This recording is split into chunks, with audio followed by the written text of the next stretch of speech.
last forever. You know, we're here such a short time. And I'm sure you as seniors, you know it better than I even. It seems that every year we get a little older, time goes faster. We're here and we're gone like that. And yet it seems that we as a society, all of our focus is on the here and now. And yet the next life, it lasts forever, and we hardly ever think about it. The other verse I want to share with you, I know you'll recognize. Romans 8:28. We know that in all things God works for good with those who love Him, those whom He has called according to His purpose. It doesn't say we know that in some things. We know in all things God works for good. And that is very true. Because I have discovered that I have been blessed by having this cancer. If you would have told me when I first found out I had cancer that good things would come from it, I probably would have got angry. I would, no way. But it's true. I have been so blessed. First of all, I'm much closer with my family. My parents, my wife, my children, my brothers, my sister, my in-laws, my extended family. We're much closer than we were before. Second of all, you really get to see firsthand how much good and kindness is out there. It has been overwhelming to me and my family.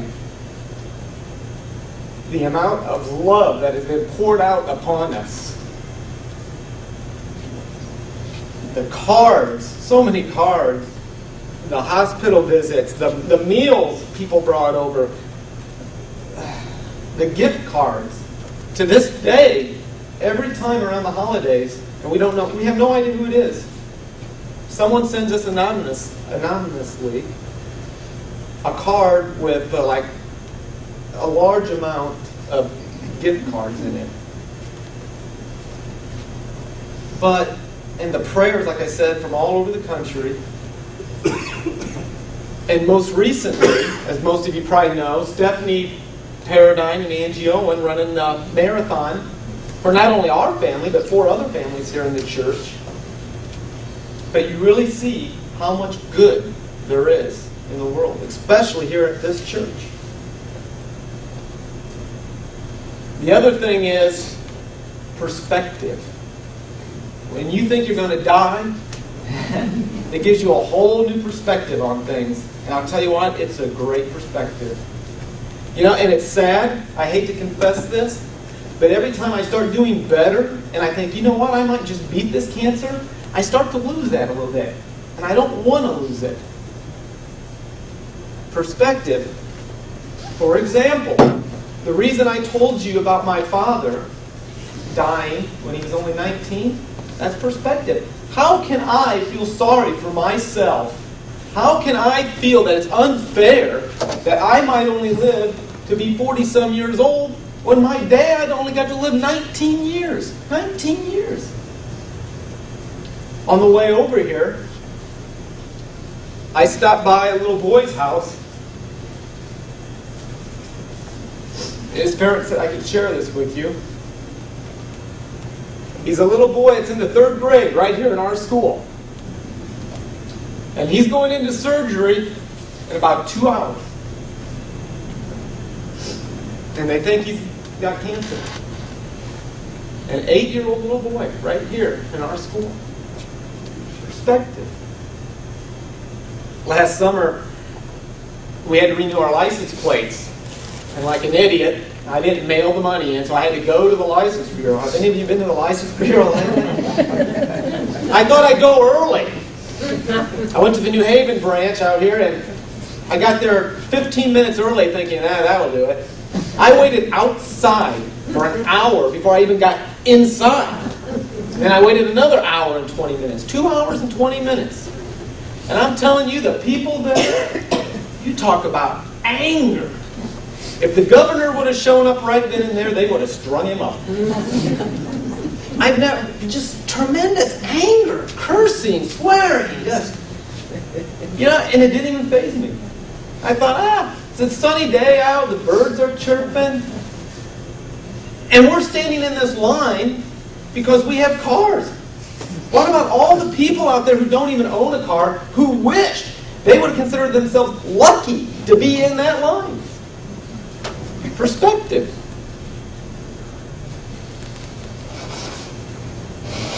Another blessing has been that I have seen God send people into my life. I'll give you 3 examples. I have lots of them. I could stand up here just on this subject alone for an hour. But just 3 quick examples. Early on, when I was on the chemo, I was still working. I didn't feel too bad. But people kept saying, you need to get to the Social Security office and apply for disability. Because it's a nightmare. It's going to take you 6 months, maybe 9 months just to get approved. So I thought, all right. So Molly and I went to the Social Security office. And our caseworker that day wasn't even a caseworker. She had recently been promoted. She was the head of a division. And they had called her at home and said, we are swamped today. Could you please come in and just be a caseworker? And she said, sure. And that's who we got. There came a point in the interview where she had to ask me, are you terminal? And that was the first time I had to say it. And I broke down, started crying, and she gave me some tissues, and she said, oh, Mr. Miller, just because some doctor tells you you're terminal, that doesn't mean anything. She said, I'm going to be praying for you.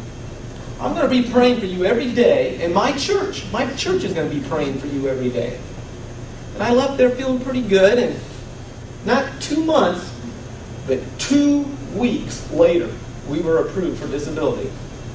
Now, some people would say, well, that's just a coincidence that she was there that day, but I don't think so. I think God put her there that day for me and my family.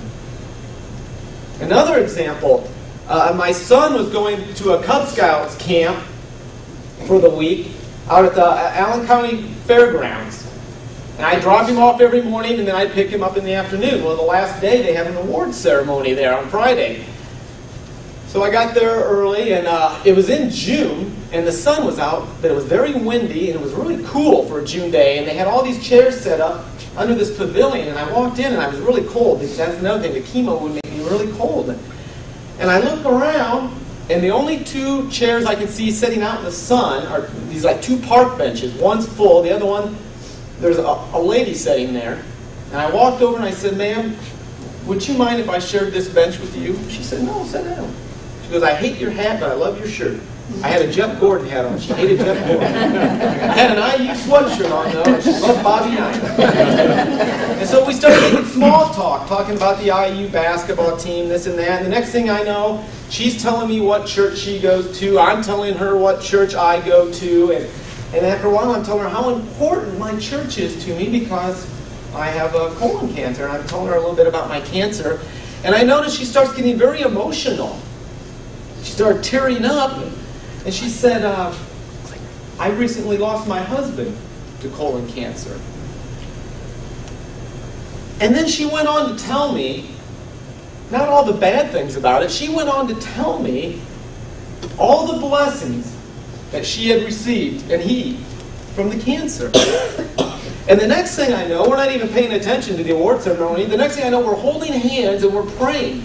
And she's praying her heart out for me. And I left there feeling so good. Now, what are the odds that it's a cold June day? What are the odds that the only seat open in the sun is next to a woman? What are the odds that that woman's husband will have just died from colon cancer? What are the odds that she's a believer and she wants to pray for me? That's not coincidence. God put her there for me. One last quick little story. One night I was at home and I was feeling a little down.